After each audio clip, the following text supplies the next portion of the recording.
Thank you very much for the invitation to speak about the geography of religion in Sri Lanka. Tamali and I feel very honored that we have been invited to the Haus der Religionen in Bern. First, I would like to say a few words about us based on the selfie you see here. Christine and myself, I'm in the picture on the left-hand side. I'm a geographer and I work on gender, religion and conflict in South Asia as well as in Southeast Asia since 2009. I teach and I do research at the Department of Religious Studies at the University of Zurich. Tamali is a doctoral student at the Department of Geography at the University of Zurich. She has just submitted her thesis on 50-50 identity politics, negotiations and transformations in Panama, Sri Lanka. Tamali also works at the Department of Geography at the University of Peradeniya in Sri Lanka. We will explore together with you today how religion and ethnicity shape space, especially in sites where worshipping and religious rituals play a major role. To explain this relationship between religion and space, I would like to show you a picture of a mosque in Sri Lanka. This picture has been taken inside the mosque in Katankudi, which is in the eastern part of Sri Lanka, close to Batticaloa. You can see the bullet holes of a massacre that has been taken place in 1990. It is alleged that cadres of the separatist movement, so-called Liberation Tigers of Tamil Elam, briefly also called LTTE, committed this attack. These cadres went into the mosque where about 300 Muslim men were prostrating Isha prayers and killed more than 150 of them. Sri Lanka hosts 3 ethnic groups. Sinhalese constitute the majority with 75%, and roughly 10% Muslims and 15% Tamils comprise the rest of the main ethnic groups. This multi-ethnic and multi-religious setup has resulted in numerous tensions among ethnic groups. Most known is the civil war between the LTTE claiming to represent the Tamils, as well as the dominant Sinhalese government. This war had been ended by military defeat of the LTTE in 2009. Our particular focus today is on Sri Lanka's geography of religion, and that's why we ask how religion and ethnicity shape space, especially in sites where worshipping and religious rituals play a major role. We look into this relationship in a multi-ethnic and multi-religious country that had experienced civil war and successive waves on inter-ethnic and inter-religious tensions and violence. I will first introduce the role of religion in Sri Lanka and talk about the relationship between religion and the state. Then I will present some thoughts on identity politics and the conceptual background. In the following part, I will explain territorial markers on the pilgrimage site in Kataragama. Last, I will conclude with some thoughts on religious syncretism. Tamali will then present some findings of her doctoral research. Why is it important to know more about the geography of religion in Sri Lanka? Religion and ethnicity shape religious coexistence in post-colonial states like Sri Lanka. War and/or disasters are common worldwide and make countries or particular sites vulnerable to conflicts. And ethnicity in conjunction with religion can inspire or even deepen ethno-religious boundaries. Anagarika Dharmapala, who lived between 1864 and 1933, was a very important Buddhist writer and practitioner of Buddhism. He was also a monk who engaged in missionary activities in India. He strongly opposed British rule in Sri Lanka that started in 1815 and lasted until 1948. One of his core intentions was to oppose the British rule that propagated Christian values, in particular in schools. In consequence, he pushed forward a project called Protestant Buddhism as anti-colonial counter-project. But what is Protestant Buddhism? Protestant Buddhism did object non-Buddhist practices and esotericism.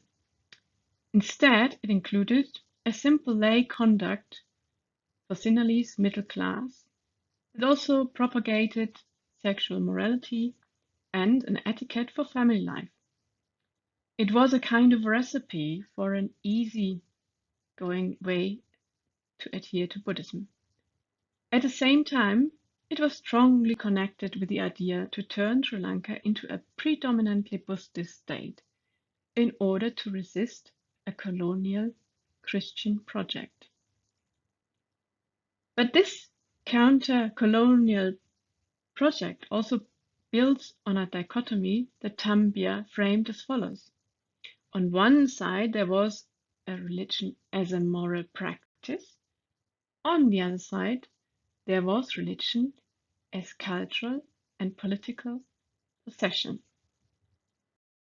Of course, this dichotomy is not as bold as Abhisekara emphasizes.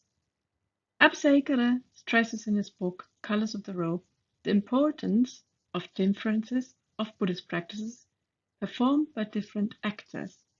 Both practices and actors can differ. The weakness of any understanding emphasizing a dichotomy considers religion as a fixed identity. In the following, I propose an understanding of identity that pays tribute to Abhisekara's concern, emphasizing the lens of multiple practices and multiple actors. Hall argues identities come from somewhere, have histories, but far from being eternally fixed in some essentialized past, they are subject to the continuous play of history, culture, and power. They are unstable points of identification or suture, not an essence, but a positioning. In other words, identities are never complete, nor are they fixed. I might be a German by birth, but the Swiss environment shapes me and my family. My kids speak Swiss German and might identify themselves as Swiss at some point, depending on their positioning. But what is a positioning? A positioning is a process of becoming how I consider myself.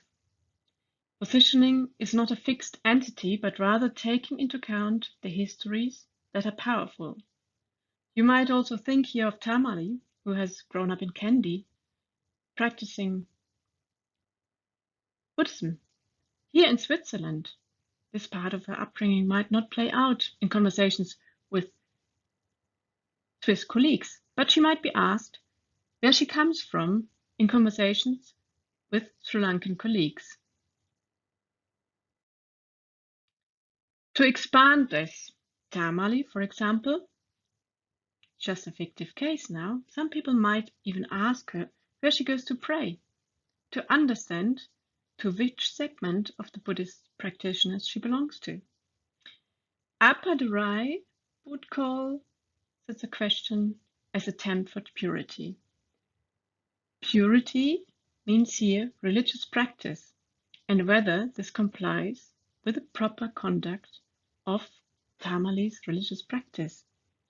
But why calls Appadurai his book The Fear of Small Numbers? Appadurai postulates that every state is driven by the idea of a national ethnos.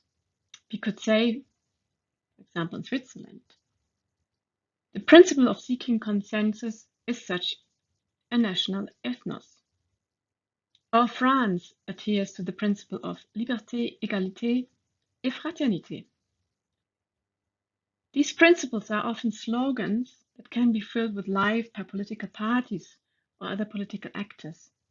Some might even fill such notions of a national ethnos with the idea of purity, also known as nationalism.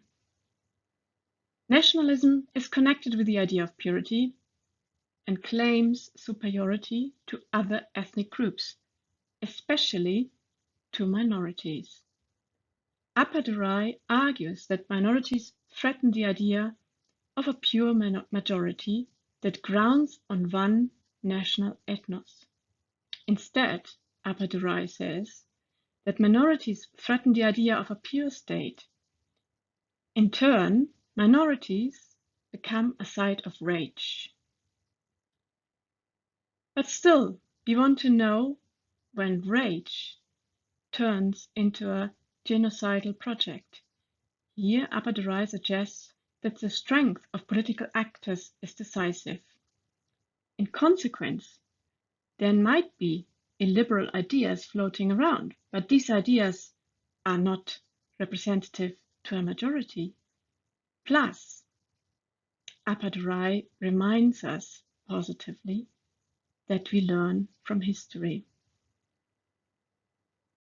Let's return to Sri Lanka and the composition of ethnicity and religion. The ethnic categories of Sinhalese, Muslim, and Tamils are also prone to be seen as stable categories, but they could also be differentiated according to subcategories, as this table shows. The whole population of Sri Lanka comprises about 20 million inhabitants. Out of that, about 75% are considered ethnically as Sinhalese, while about 15% are Tamils and less than 10% are considered ethnically Muslims. I've also listed the ethnic subcategories of Tamils, Muslims, and other groups. These categories also indicate the origin of persons. Then I have compiled a second table indicating the religious affiliations. About 70% of the population consider themselves as Buddhist, but about 5% of the Sinhalese are Christians. Likewise, not all Tamils are Hindus, but might belong to different Christian churches and denominations. We can also see that even the Roman Catholic category comprises different groups differentiated by the spoken language. Here, in this case, it concerns English and non-English groups. Likewise, the majority of Muslims are Sunni Muslims, but a small majority are also Shia Muslims, besides other small denominations. Hindus are divided by the caste system. Also to clarify, the LTTE movement was not inspired by Hinduism, but by the ethnically inspired argument to establish an autonomous Tamil state. To buttress this argument, the LTTE had also Tamil Christians, as well as very few, but still some, Muslim as cadres. On the right-hand side of the slide, you see a snow dome that quite well summarizes the identity politics happening in Sri Lanka. It depends which kind of national ethnos you would like to push forward. Here, the skyscraper, as well as the three-wheeler, are united under the Sri Lankan flag. In other words, modernity and tradition are displayed under national state and show that they can coexist. This is just one example for a national ethnos, but one that apparently sells. I found this nodum in various souvenir shops. Second, it also depends who articulates on identity. Returning to the snow dome example, we can only assume that some are interested in urban development might have wanted to present this ethnos of Sri Lanka. Beaches and tea plantations would have also been touristic examples. Third, the territorial markers are important in identity politics, and by territorial markers, I mean sacred sites such as temples, mosques, churches, or other places of worshiping, but also religious rituals. In the following slides, I would like to introduce you to Kataragama as a site of multi-religious practice. Kataragama is a pilgrimage town sacred to Buddhist, Hindu, and indigenous Weda people of Sri Lanka. The town hosts the Kataragama Temple, a shrine dedicated to Skanda Kumara, also known as Kataragama Deviyo. Kataragama is located in the Monaregala district of Uva province, Sri Lanka. Kataragama is especially known for its festival taking place in July, just before full moon or Poya Day. Kataragama is a site where pilgrimage of all main faith groups in Sri Lanka is celebrated. To speak with McAllister, this pilgrimage is based on shared experiences, shared values, and ultimately a shared sense of identity. Here, Kataragama as a place of pilgrimage provides a sense of one identity. How does this work? And does it really work? Kataragama hosts 3 sites, a Hindu temple, a Buddhist temple, and a Muslim mosque. The ideal of visiting these sacred sites on a common ground is that all rituals take place on the common ground of Kataragama, and that all worshippers go through a joint experience, what is also called communitas.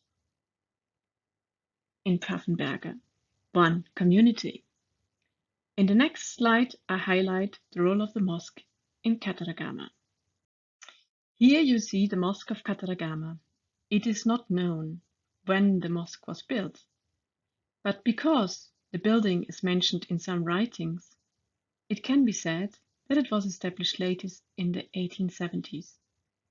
Interestingly, Wirtz, a German historian, observed in the 1950s that most Muslims at that time did not join the Kataragama Perahera, which is one of the most famous rituals in Sri Lanka. The Perahera pays homage to the marriage procession of the god Skanda to his bride. Wirtz observed that Muslims did not participate in a kind of national ritual, as they considered it as of another religion. But still, there are various practices of Muslim syncretism, and Kataragama is a site where such syncretism is celebrated too, as I will explain in the next slide. On the picture on the left-hand side, you see a small place for prayers on the Kataragama pilgrimage site. The pictures are taken by myself. When I asked the 2 Muslim imams whether I can enter the praying place, I received a very friendly welcome. Yes, please, come in. Usually, access for women to mosques is not allowed. But here, the gender question was handled differently.